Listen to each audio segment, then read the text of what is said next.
Buenas noches. En esta oportunidad, al grupo integrado por Fernanda, Magali, Gladys y Elizabeth, nos tocó exponer el capítulo 7 del compendio de la doctrina social de la Iglesia.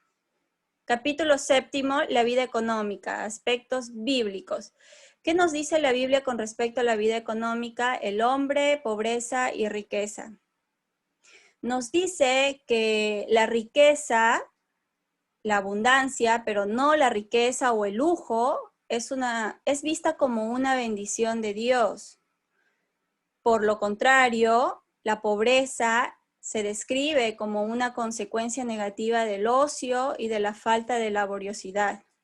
Es por ello que Dios, junto con su Hijo Jesús, instauraron el reino de Dios que promueve la fraternidad, la justicia, la solidaridad y el compartir. Ante ello, nos dice que la fe en Jesucristo permite una comprensión correcta del desarrollo social en el contexto de un humanismo integral y solidario. B. La riqueza existe para ser compartida. Nos dice que los bienes, aun cuando son poseídos legítimamente, conservan siempre un destino universal. Toda forma de acumulación indebida es inmoral porque se halla en abierta contradicción con el destino universal que Dios, creador, asignó a todos los bienes. Por ello nos dice que la salvación cristiana es una liberación integral del hombre, liberación de la necesidad, pero también de la posesión misma.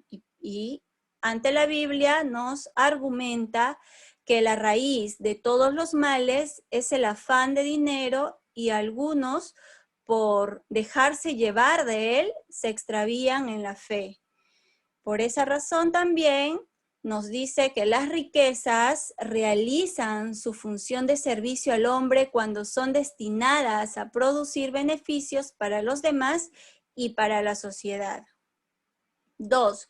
Moral y economía. Aquí la Iglesia nos dice que la moral y la economía están estrechamente relacionadas y que ambas son necesarias. Por ello, aquel que tiene bienes materiales debe utilizarlo para el servicio de su familia y de su propio país, dándole así a la sociedad una muestra de humanismo y solidaridad. En la perspectiva del desarrollo integral y solidario se puede apreciar justamente la valoración moral que la doctrina social hace sobre la economía de mercado o simplemente la economía libre. Continuamos con nuestra compañera Elizabeth Flores. 3. Iniciativas privadas y empresa. La doctrina social de la Iglesia considera la libertad de las personas en campo económico un valor fundamental y un derecho inalienable que hay que promover y tutelar.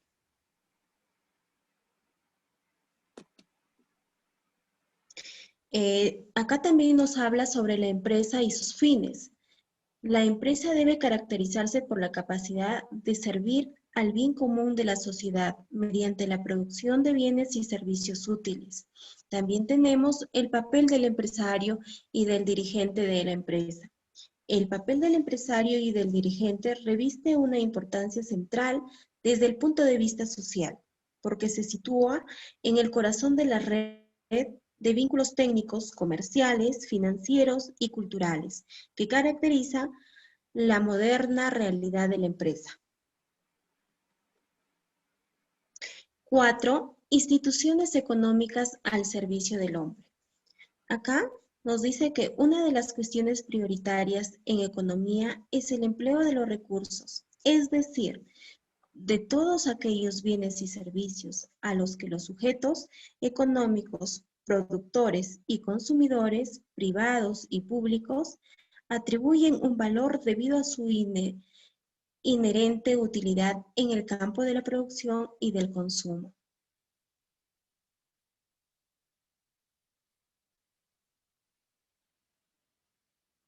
También tenemos el papel del libre mercado. El libre mercado no puede juzgarse prescindiéndose de los fines que persigue y de los valores que transmite a nivel social. El mercado, en efecto, no puede encontrar en sí mismo el principio de la propia legitimación. Pertenece a la conciencia individual y a las responsabilidades públicas establecer una justa relación entre medios y fines. También la acción del Estado. Es la tarea fundamental del Estado en un ámbito económico, es definir un marco jurídico apto para regular las relaciones económicas con el fin de salvaguardar las condiciones fundamentales de una economía libre que presupone una cierta igualdad entre las partes, no sea que una de ellas supere totalmente en poder a la otra, que la pueda reducir prácticamente a esclavitud. Doy pase a mi compañera Fernanda Aguilar. Bien, continúo con la exposición C, la función de los cuerpos intermedios. El sistema económico-social debe caracterizarse por la presencia de la acción pública y privada sin fines de lucro. Nos menciona que existen algunas categorías de bienes colectivos y de uso común. Su utilización no puede depender de los mecanismos del mercado y tampoco es competencia del Estado.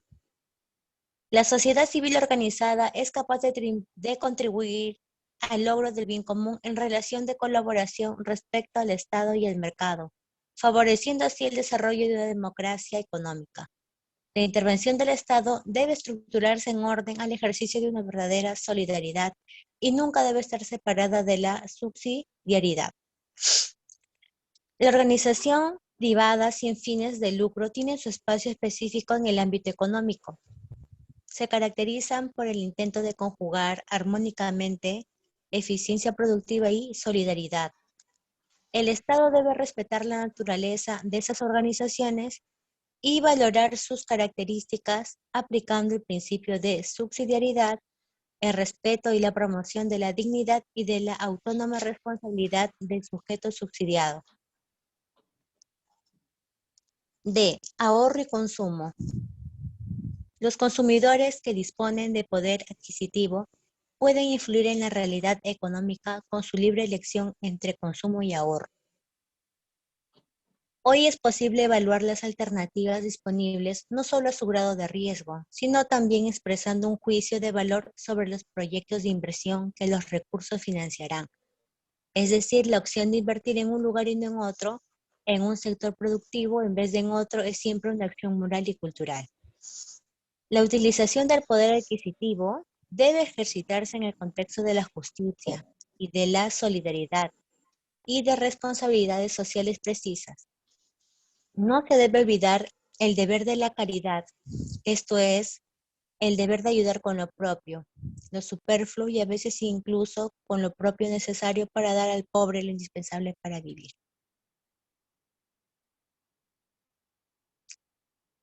El fenómeno del consumismo produce una orientación persistente hacia el tener en vez de hacia el ser, pues impide distinguir las nuevas y elevadas formas de satisfacción de las nuevas necesidades humanas, que son un obstáculo para la formación de una personalidad madura.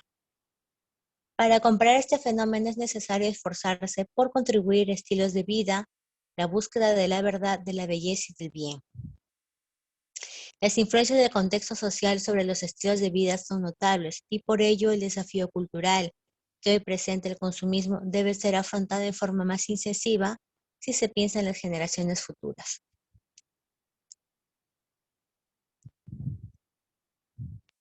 5. Las redes novae en economía. A. La globalización, oportunidades y riesgos. El tiempo está marcado por el fenómeno de la globalización económica financiera y es debido a un proceso creciente de la integración de las economías nacionales en el plano del comercio, de bienes y servicios y de las transacciones financieras. El nuevo horizonte de la sociedad global no se da por la presencia de vínculos económicos y financieros entre agentes nacionales que operan en países diversos, sino por la expansión del sistema de relaciones que se está desarrollando. La globalización alimenta nuevas esperanzas y origina también grandes interrogantes, pues puede producir efectos potencialmente beneficiosos para toda la humanidad. El desarrollo de las telecomunicaciones y el crecimiento de las relaciones económicas y financieras ha permitido una notable reducción en los costos de las comunicaciones y de las nuevas tecnologías.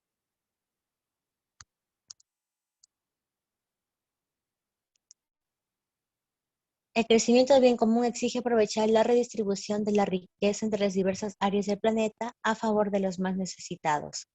Las innovaciones pueden penetrar también y difundirse en una colectividad determinada, si sus potenciales beneficiarios alcanzan un grado mínimo de saber y de recursos financieros, es decir, el acceso a los conocimientos técnicos científicos y a los más recientes productos tecnológicos. La extensión de la globalización debe estar acompañada de una toma de conciencia más madura por parte de las organizaciones de la sociedad civil. En la época de la globalización se debe subrayar con fuerza la solidaridad entre las generaciones.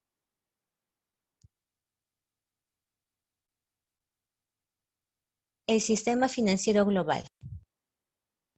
Los mercados financieros no son una novedad en nuestra época, pues desde hace tiempo se ocuparon de responder a las exigencias de financiar actividades productivas. Las inversiones a gran escala, típicas de las modernas economías de mercado, no se habrían realizado sin el papel fundamental de intermediario llevado a cabo por los mercados financieros.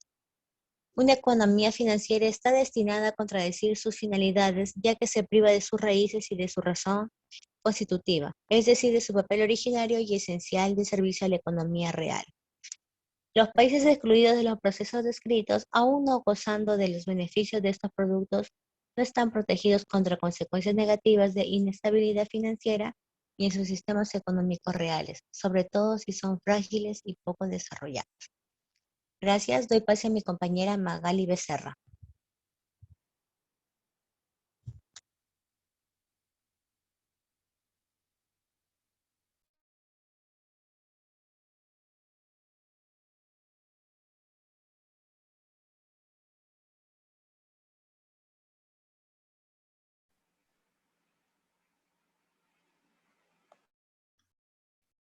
La función de la comunidad internacional en la época de la economía global. A consecuencia de la globalización, el Estado ha perdido eficacia en lo económico financiero nacional a causa de operadores globales. Los Estados están condenados al fracaso y la noción del mercado nacional pasa al segundo plano. También nos habla que los organismos internacionales deben velar por los intereses de la gran familia humana al momento de tomar decisiones y valorar consecuencias sobre pueblos y países poco representativos en el mercado internacional y que tienen necesidades reales y necesitan mayor apoyo para un buen desarrollo.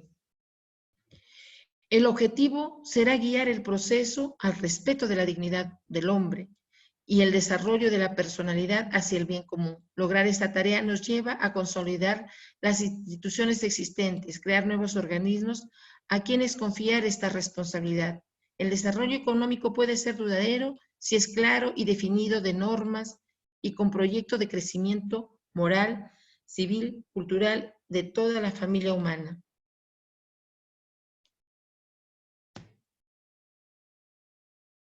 El desarrollo integral solidario.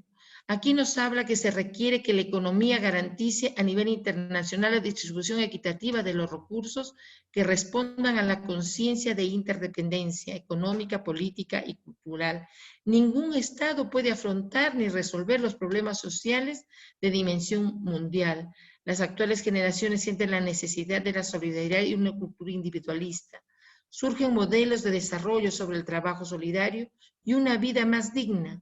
Hacer crecer la dignidad y la creatividad de toda persona, su capacidad de responder a la vocación y al llamado de Dios. También nos habla que los países ricos han demostrado tener una capacidad de crear bienestar material, pero a menudo lo han hecho a costa del hombre y de las clases sociales más débiles. No se puede ignorar que la riqueza y la pobreza la atraviesan las sociedades tanto desarrolladas como las que están en vías de desarrollo. Pues, igual que existen desigualdades sociales hasta niveles de miseria en los países ricos, también en forma paralela, los países menos desarrollados se ven a menudo con manifestaciones de egoísmo, ostentación desconcertantes y escandalosas.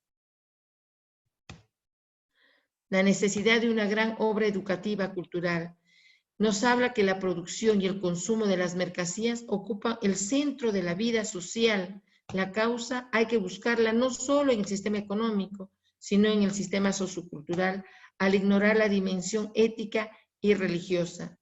También nos hablan que ante el rápido desarrollo del progreso técnico y económico y la mutación igualmente rápida en los procesos de producción y el consumo, el magisterio advierte la exigencia de proponer una gran obra educativa cultural que comprenda la educación de los consumidores para un uso responsable, con un sentido de responsabilidad en los productores y sobre todo en los profesionales de los medios de comunicación social y la intervención de las autoridades públicas. Gracias.